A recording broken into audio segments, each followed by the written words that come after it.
शिवा कर्मचारी महासंघाचे नांदेड जिल्ह्याचे उपाध्यक्ष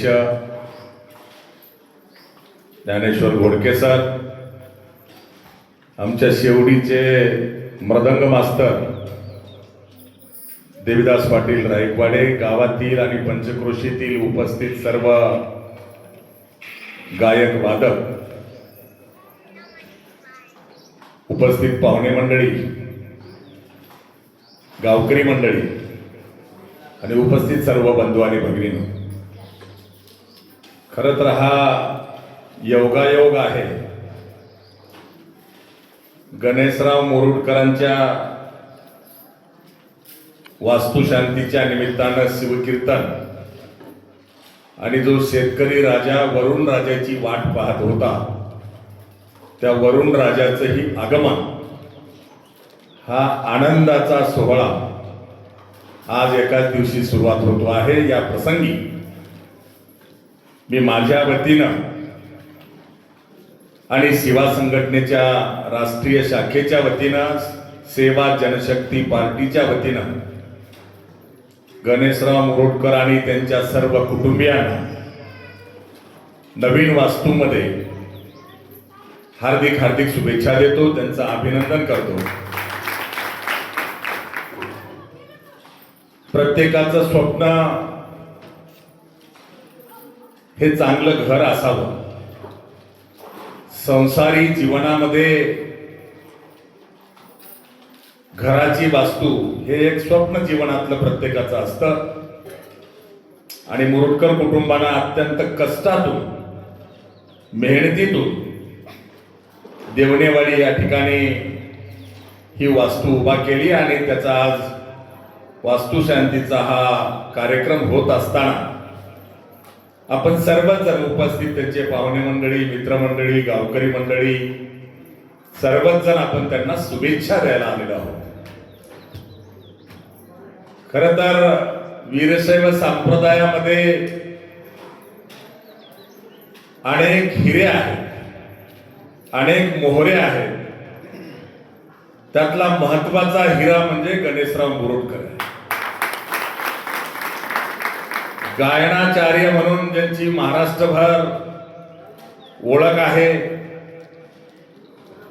ते गणेशराव मोरुडकर सारखा एक सच्चा मावळा,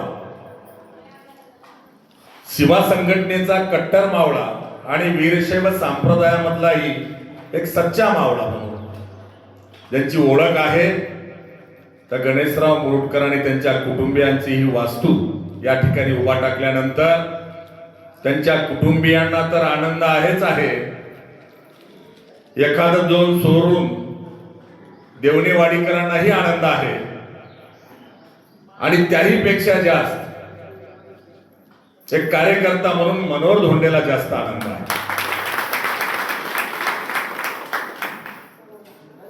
मेहनतीनं, कष्टानं जे मिळवलेलं असतं त्याचं चीज झाल्याच्या नंतर त्याचं महत्व हे त्या कुटुंबाच्या प्रती काय असतं हे मी वेगळं सांगण्याची आवश्यकता नाही. आणि म्हणून आपण शेतकरी कुटुंबीय आहोत. अशा प्रकारच्या छोट्याशा देवणेवाडी सारख्या गावामध्ये अनेक दिवसापासून स्वप्न पाहिलेलं पूर्ण झाल्याच्या नंतर, स्वतःचं घर उभा टाकल्याच्या नंतर ज्या आनंदाचा क्षण त्या मोरुडकर कुटुंबियांसाठी आहे, तोच आनंदाचा क्षण मला असं वाटतं वीरशैव संप्रदायामधले आपली सगळी जी मंडळी या ठिकाणी उपस्थित आहे, आवर्जून गणेशरावावर जीवापाड प्रेम करणारी मंडळी, त्यांना सुद्धा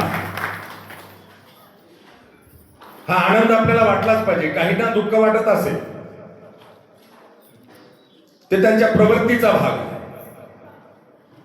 माणसाच्या अंगी संस्कृती असली पाहिजे आणि प्रवृत्ती ही चांगली असली पाहिजे, तरच जो दुसऱ्याचं भलं चिंतितो त्यांचं भलं झाल्याशिवाय राहत नाही. आजकालची दिवसा अशी आहे, चांगलं करून चांगलं होत नाही, तो वाईट करून कसं होईल. आणि म्हणून मानवी जीवनामध्ये आल्याच्या नंतर आपण सगळ्यांनीच अगोदर दुसऱ्याचं भलं चिंतायला शिकलं पाहिजे.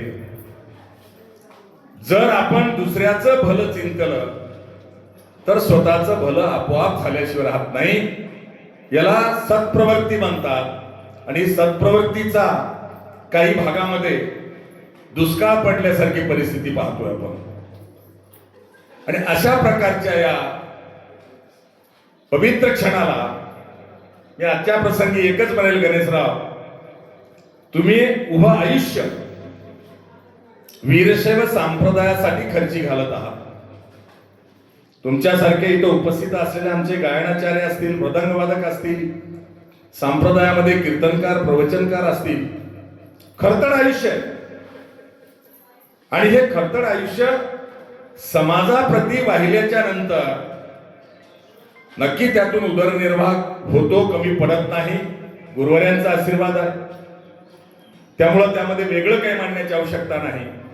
पण ज्या गणेशराव मुरुडकरांनी स्वतःचं आयुष्य पूर्ण संप्रदायासाठी वाहिलेलं आहे, त्या गणेशरावांचं घर झाल्याच्या नंतर जेवढा आनंद गणेशराव मुरुडकरला नसेल त्याहीपेक्षा जास्त, किंवा त्यांच्या वडिलांना आईला नसेल त्याहीपेक्षा जास्त आनंद मनोहर धोंडेला. आणि आपण काळजी करायची आवश्यकता नाही. गायक असतील, वादक असतील, कीर्तनकार मंडळी आमची असेल, भक्कमपणे सेवा संघटना तुमच्या खांद्याला खांद्याला उभा आहे. आपण कुठलीही काळजी करू नका. सत्कार्य करणाऱ्याच्या पाठीशी, धर्मकार्य करणाऱ्याच्या पाठीशी, समाजकार्य करणाऱ्याच्या पाठीशी गुरुवर्य राष्ट्रसंतांचा, मनमत माऊलींचा आशीर्वाद तर आहेच आहे. पण अर्ध्या रात्री शिवा संघटना भक्कमपणे तुमच्या पाठीमागे उभा टाकल्याशिवाय राहणार नाही, एवढा विश्वास आजच्या प्रसंगी देतो. आणि पुनश्च एकदा गणेशराव मुरुडकर आणि त्यांच्या कुटुंबियांचं या ठिकाणी माझ्या वतीनं, शिवा संघटनेच्या राष्ट्रीय शाखेच्या वतीनं, आपल्या सर्वांच्या वतीनं त्यांचं आजच्या प्रसंगी आपण अभिनंदन करूया, त्यांना हार्दिक शुभेच्छा देऊया. उत्तरोत्तर अशाच प्रकारची त्यांची उन्नती हो, विकास हो, त्यांचं नाव लौकिक हे यशाच्या शिखरावर जावं, अशा प्रकारची सदिच्छा व्यक्त करतो. आणि आपण सगळ्यांनीच, ज्यांनी ज्यांनी ज्ञात अज्ञातांनी, गावकऱ्यांनी, मित्रमंडळींनी, पाहुणे मंडळींनी शुभेच्छा द्यायला या ठिकाणी आला, त्यांना मदत केली, त्या सर्वांचं पुन्हा एकदा अभिनंदन करून थांबतो. जय हिंद, जय महाराष्ट्र, जय शिवा.